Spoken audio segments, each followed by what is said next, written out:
So just to give you a little bit of background about HMGA1 versus 2, they are members of the same family. They're very highly related. When we look at gene expression data, we tend to see higher levels of A1. So we focused on A1, although there are some very interesting patients who have a translocation involved or some other genetic aberrations involved in HMGA2 that overexpress HMGA2. But when we look across the majority of patients, A1 tends to be highest.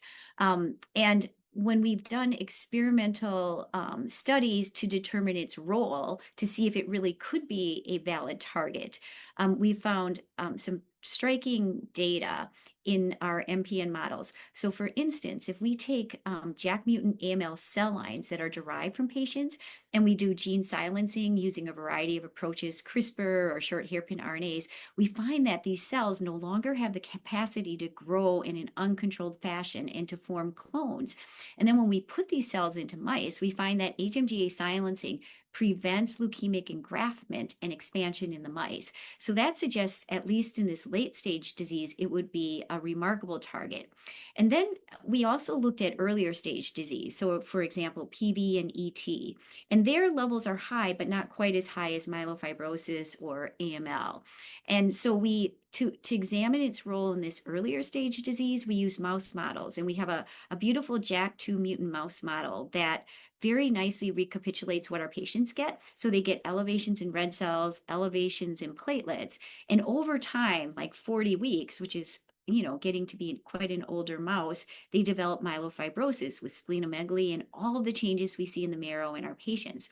Well, to see if HMGA plays a role in this earlier stage disease, we crossed the JAK mutant mice, and they actually harbor the human JAK mutation, which makes it, I think, even a better model for human disease than using a mouse JAK2 mutation.